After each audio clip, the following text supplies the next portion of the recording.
Hello and welcome back to Arknights. The new chapter has been out for a little bit, but I've had a very busy weekend between a lot of things going on, including the Monster Hunter Wilds beta. So I end up being a bit later to the party here than I was hoping for. But good news is we can start soon. I should be able to go in right away. Now, it's got a pretty nice thing here, but as you can see, it's the main story chapter, not just an event like, say, Babel up here. On that note, Babel had a really massive amount of lore dumps, so it'll be interesting to see how this one continues on. Entry requirement will be lowered, become available to all players. Drop rate will be available limited time. Okay, yeah. So about that.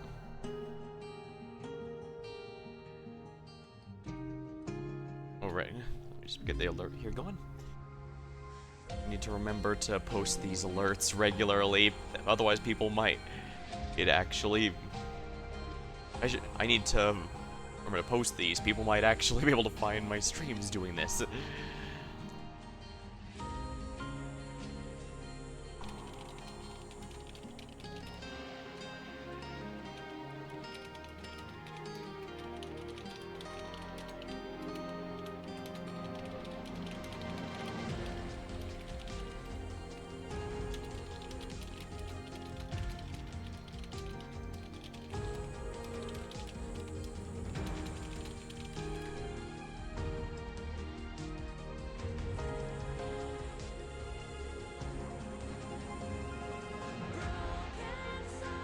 Pretty good song.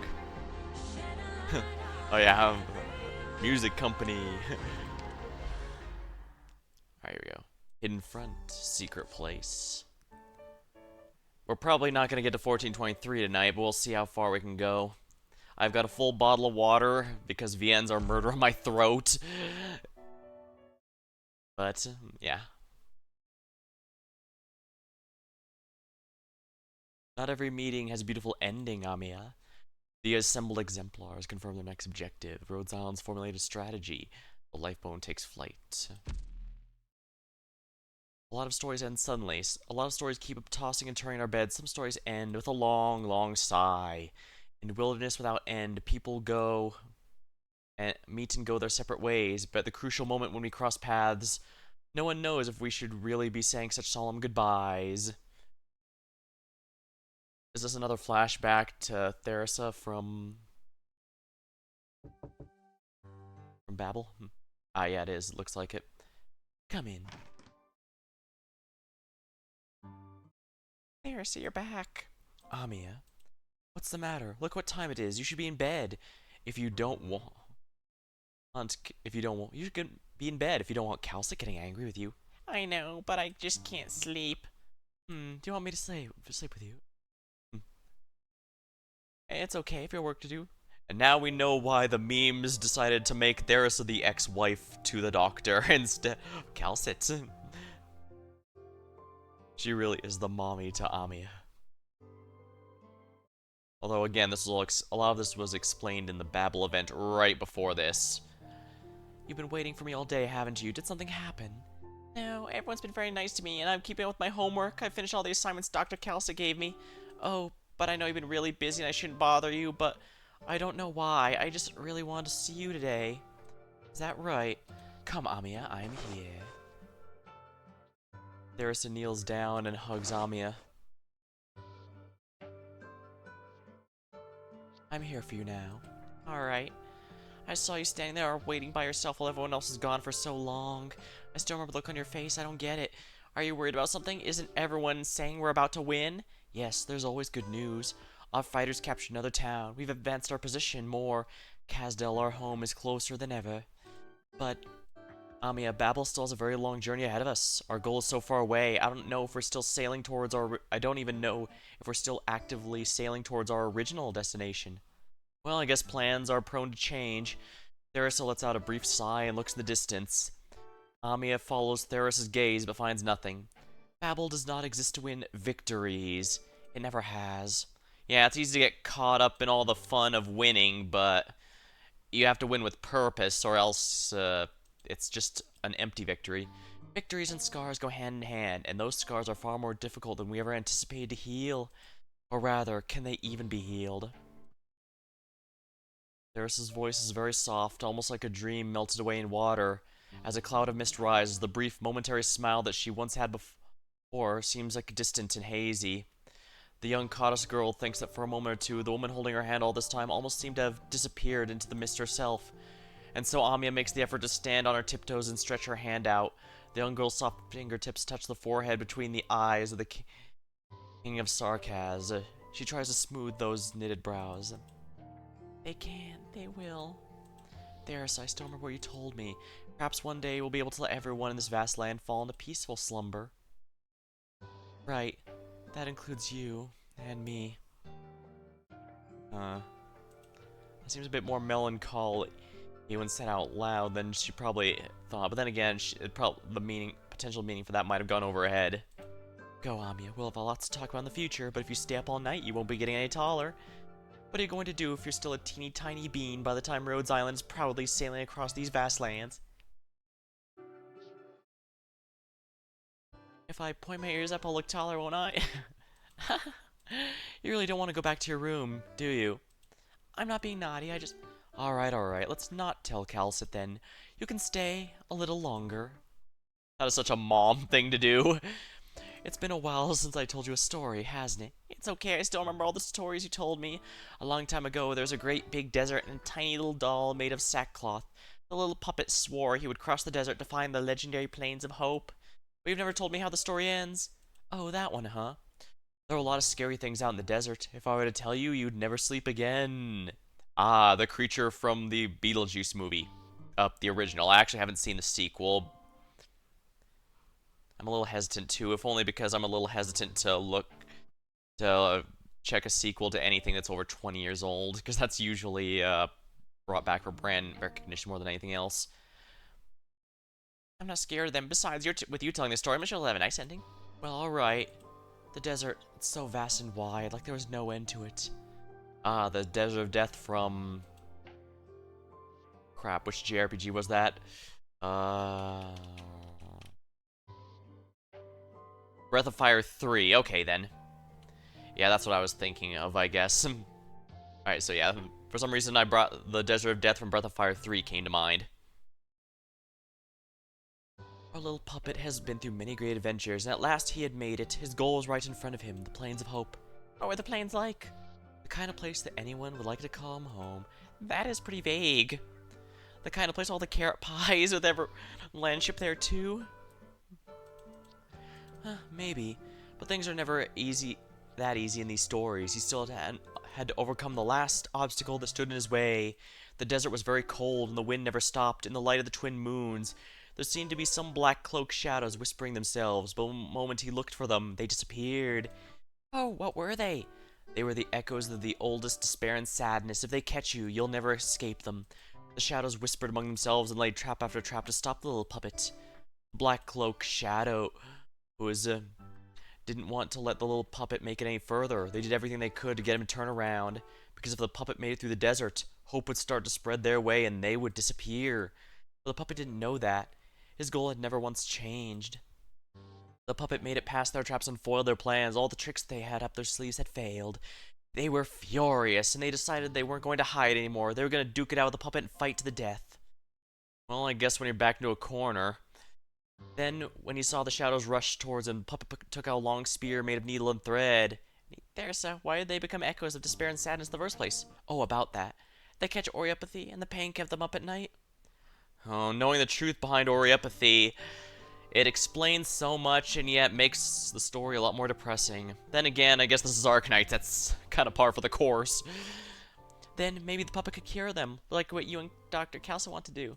Cure them. If the puppet cured them and turned them into happy and peaceful shadows, everyone could go to the plains together, right? Were they born baddies who like to scare people? Oh no, dear, of course not. The puppet found out they had wounds in their bodies. It was the wounds that had turned them into who they were. Oh, couldn't he fix them with a needle and thread, like what you always do? Maybe, perhaps it's worth a try. Yawn. Sleepy?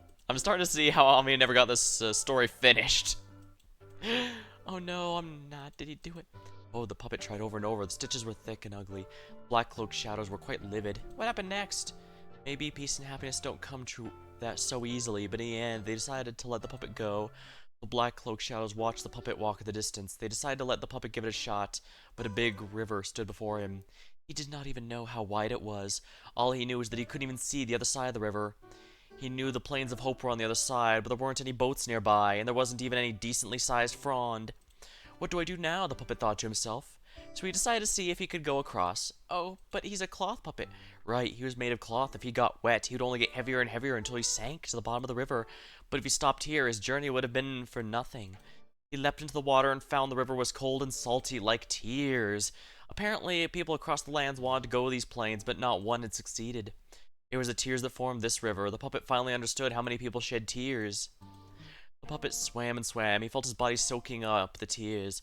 Did the other side exist? Perhaps the shadows were right. It was called the Plains of Hope because nobody could truly make it there. People speak different languages and their hearts are not connected. Home, home. But the river meant that there also must be a source to return to. Sleep soundly, Amiya. Are we going to hear the start of the story now and hear the end of it at the end of this chapter? Might be a little while if we do that. Ami has no idea how she got back to her room. That night she slept very soundly. Did the puppet make it across the shore? What happened in the end? A ravine suddenly appeared, just like that. The two sides have lost contact.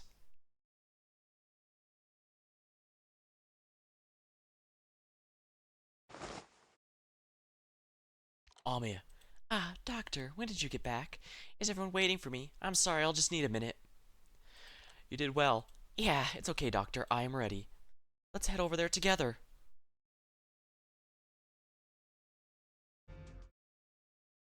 Right, we've defeated the Vampire King after all that. So we're ready for departure. Every one of us must leave to Brentwood. Good thing these moons are large enough to have all of us fit. The military commission must already have caught the wind. We've taken control of the town and the lifeboat. It goes without saying the skeleton is of tremendous importance. Their counteroffensive might already be on the way. Perhaps the Sarkas are watching our every move as we speak. Ever since their rapid tactical unit, the Witchling, took to the skies, it's always felt like someone's been watching us. It's unnerving. The battle will only get more dangerous from here on out. We all know that. The Exemplars will not give up their counteroffensive on Londinium. We have no other choice. Victoria's people have endured this long enough already. Good thing we've seized the skeleton. Under ideal conditions, it would serve as a temporary stronghold. The wounded civilians will also get to settle down a little. Besides, if what Hodor said is true, it can teleport anywhere, though it might make the users nauseous. This indeed is so much appreciated help, but something's bothering me. Why wouldn't the military commission defend such an important transport to the death? Perhaps they gave up because of the pressure of the battlefield, or perhaps Dukariel, the Sanguinarch, underestimated his enemies. He did seem quite obsessed with purity.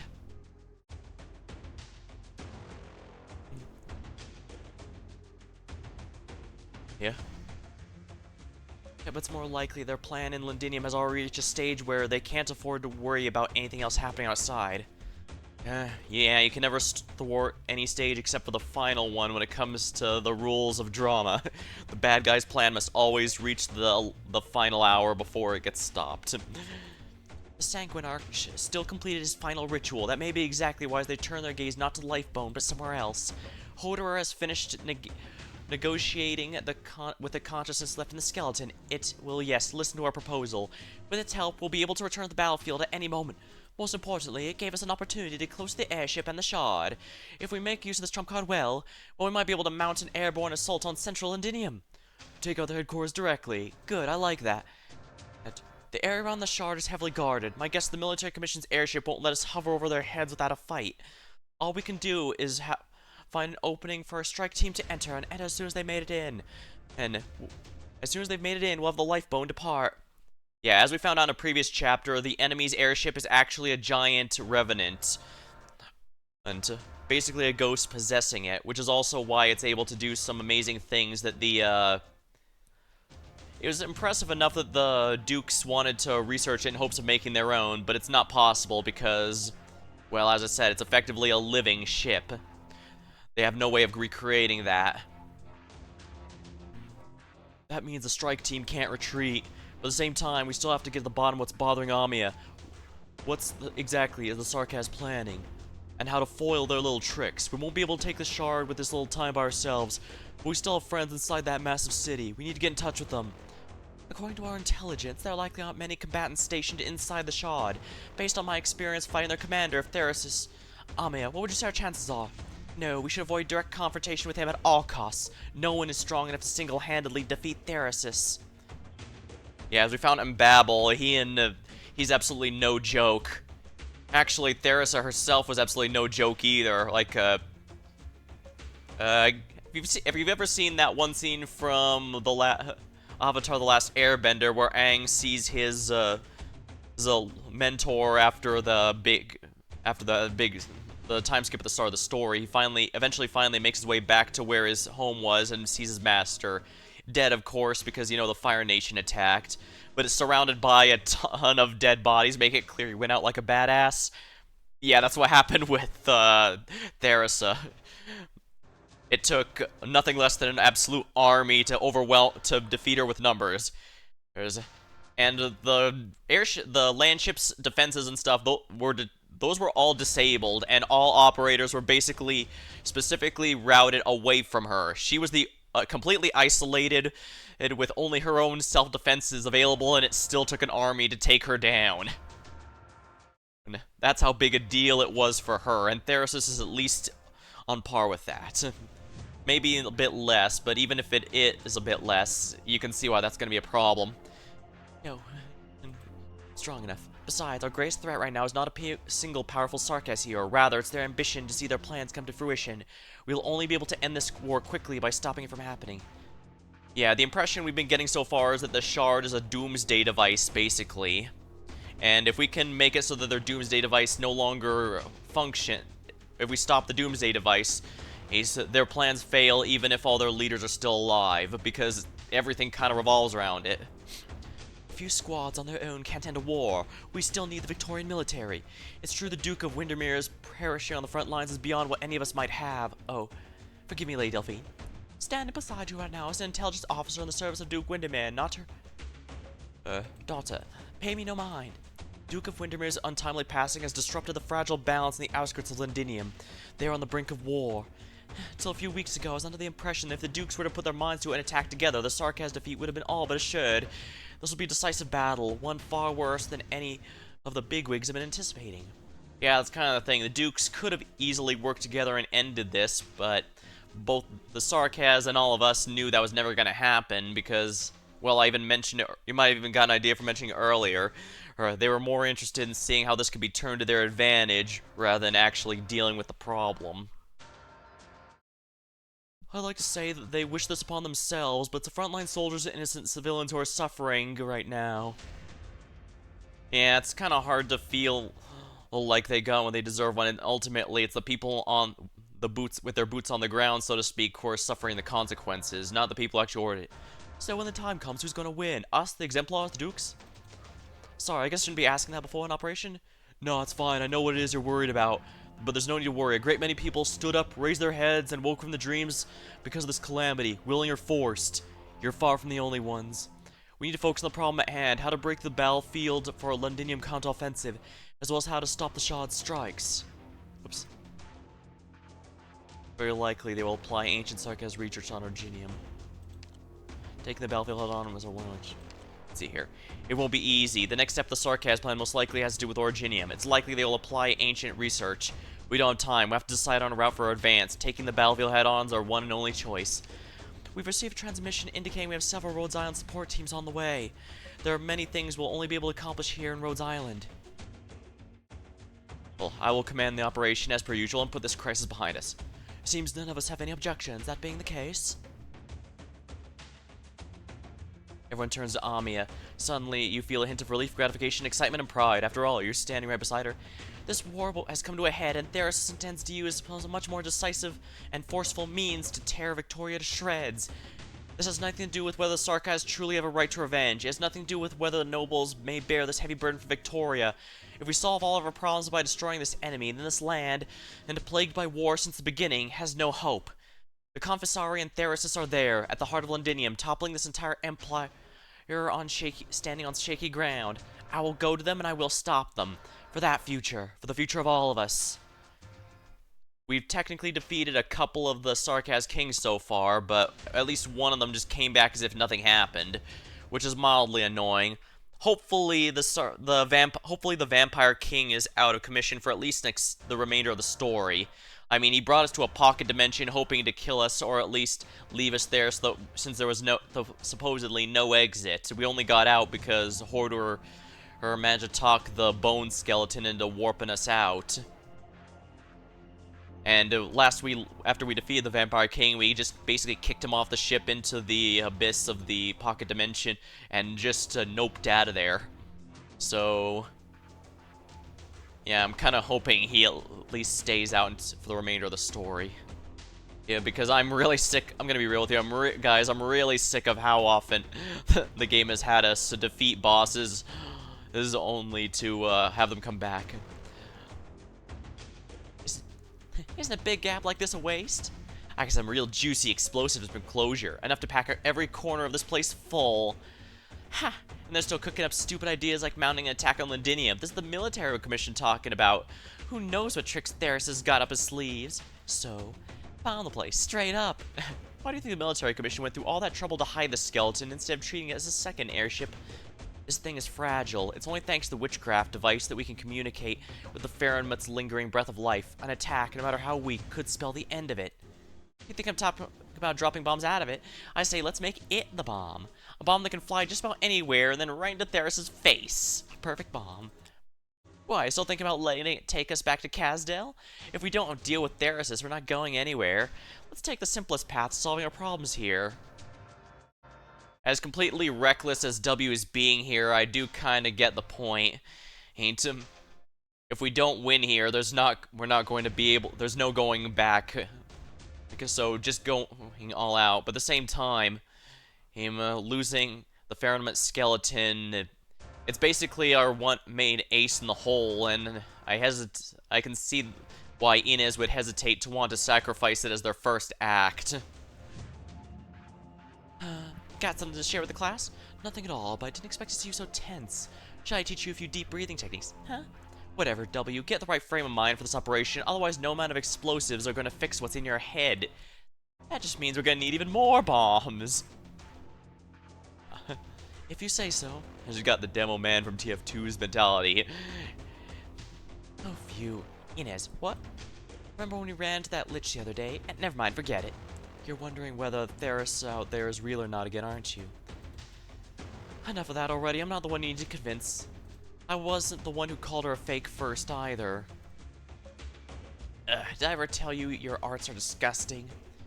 Yeah, we still don't know what's going on with Theresa. And if anything, the Babel event just raises more questions because we explicitly see her meet her end at the hands of that army of assassins that Theresa sent after her.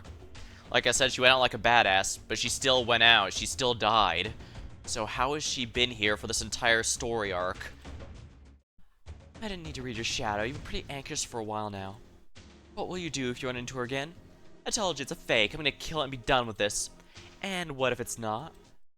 Then I'll rescue her and get to the bottom of everything. That's Theresa. I know. Yeah, I'm pretty sure... Yeah, the fact we're fighting Theresa is still something to be wary of. She may not be the Sarkaz King anymore since she passed it down to Amia, but... let me put it this way. Mudrock, a former reunion leader, she has a passive that basically makes all Sarkaz enemies deal 30% less damage to her. That is not insignificant, and the general speculation is that it's because when a Sarkaz fights her, they're all, wait a minute, we're fighting who? Are we the baddies? And their hesitation weakens them. I don't know if that's actually true, but it would make sense at the very least, because Mudrock absolutely has a reputation of being a hero in her own right. I think you don't. You haven't figured out how to treat Theris, how to handle an enemy leader. That's a taboo, and you know it far better than I do. A sarcastic expletive. Inez, you know what pisses me off the most?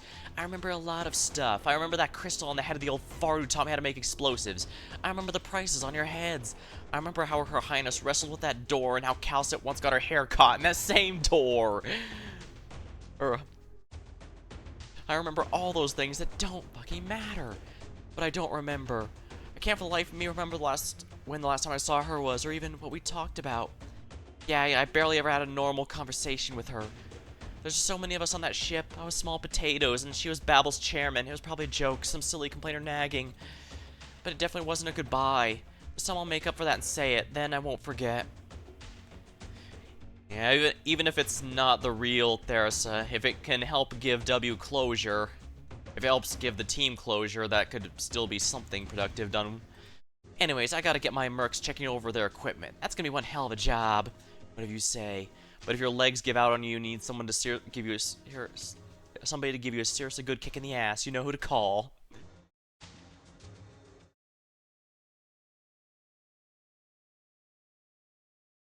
Yeah, this nightmare's gone on long enough. We should be looking straight ahead.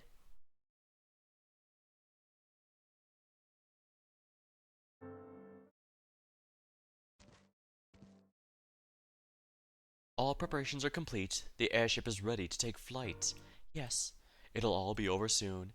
Come, walk me through one last time, Theresis. And that's another thing. Theris has not been cheeky or anything with Therasis. She seems to be just working with him just fine. And remember, while he did get help, Therasis was ultimately the one who killed his own sister, so the fact they're back and apparently on good terms is itself a huge question. And one that many think could be a clue, because while Theresa was very clearly had the patience of a saint, and she did not hold back with the assassins, and the one she recognized, he spoke a bit about her memories with them before slaying them. She still fought without any hesitation. So, yeah, it just seems odd. Come, walk over last time. This very well. The military commission of Kazdal secretly constructed airship docks just like the one in the support layers of several sectors throughout Lindinium. This is the largest among them, and where the airship is born. The ship is seen as a terrifying weapon of war, a herald of destruction, a flying fortress, but very few are aware of the original intent behind its construction. It is to uncover a buried secret, and beyond that, to break free of an eternal shackle.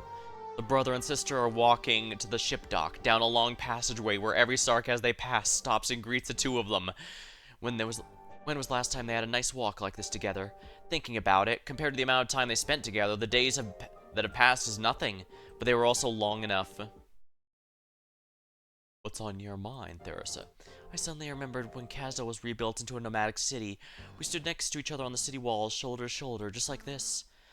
It was supposed to be a happy day, and then it rained. Some said it was a bad omen, but I still remember how the soul furnace's flames looked all the brighter in the rain. And there's more. I'm suddenly remembering so much. It's been so long. It has been too long indeed.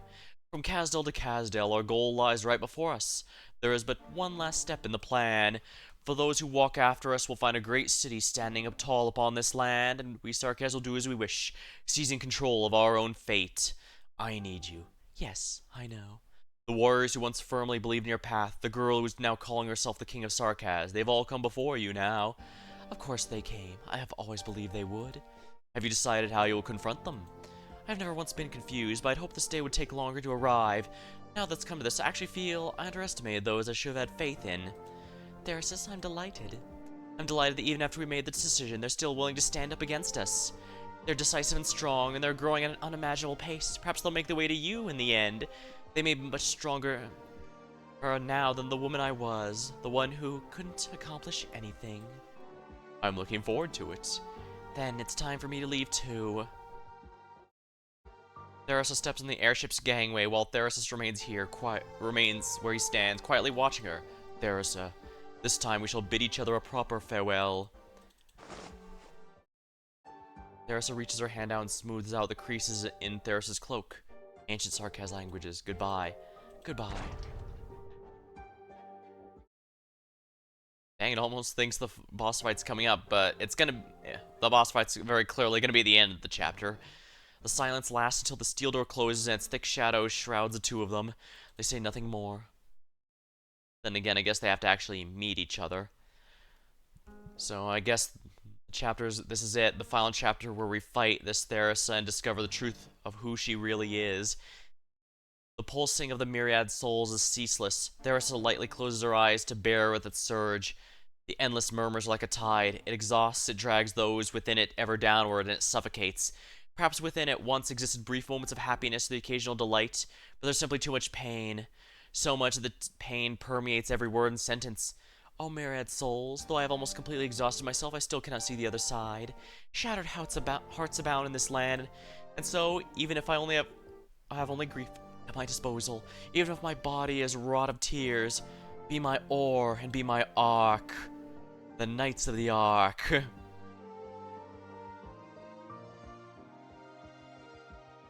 Let us carry tears and let suffering lift up suffering. It is time that we set sail.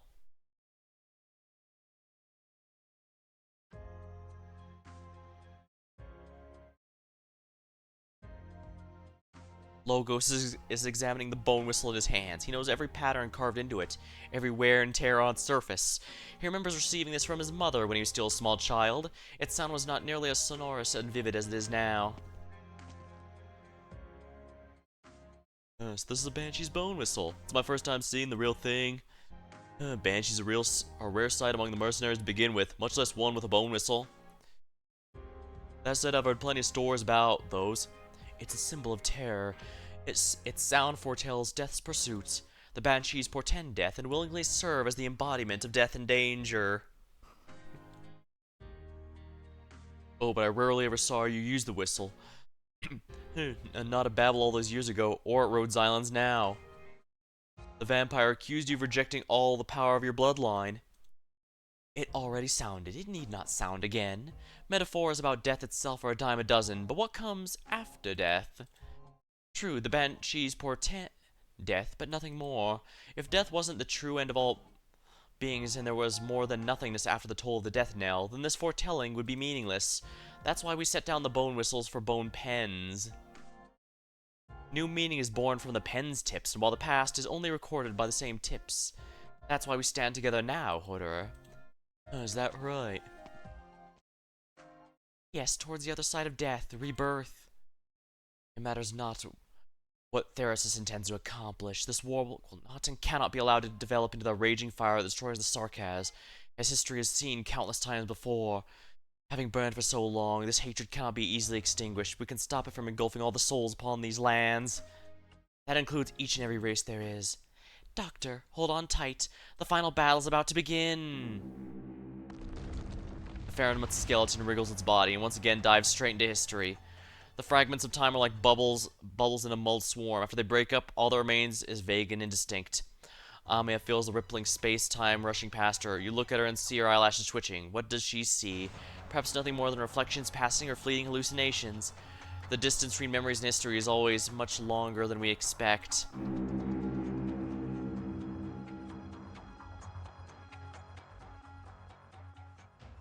Countless memories, both ancient and modern, sweep by under the Faramut's frame.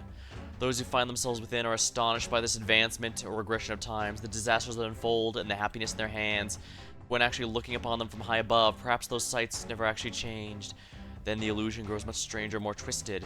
A seed is rapaciously absorbing nutrients. It writhes, whimpers, trying to tear away all fabricated representation. This creation, far beyond human comprehension, waits silently.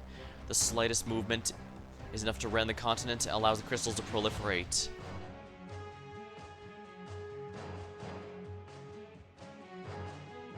No, this isn't right.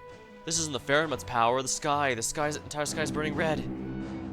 No. Did they manage to activate their doomsday device? The lifebone's out of control. It's being pulled off its original course. Oh, under attack? Prepare to meet the enemy. Ready. Damage control. God, the entrance is all cabins. Watch for attacking aircraft. We're preparing anti-boarding measures. All non-combatants retreat to your shelters. Mercs fan out. Don't let any drooling morons onto the ship. Any damage reports? I'm checking what's going on. This makes no sense. The sensors are all reading normal. The skeleton isn't damaged. I just got word from the observation post. No enemies are spotted. We're losing altitude. I can't control it. What the hell's happening here? Isn't the skeleton your best friend, Horderer? Get it, chill out. Horderer, can you adjust the course? We mustn't land in the center of the battlefield. I'm trying. I buckle up, everyone. I don't want anyone getting flung through the gaps in the bones. I've sent out all my drones to try and pull it back and reduce the impact. Don't get your hopes up, though. Our descent isn't slowing, and going by current speed, we'll be hitting the ground very soon. The meaning of language shall grant us wings. I command these words to lift this weight.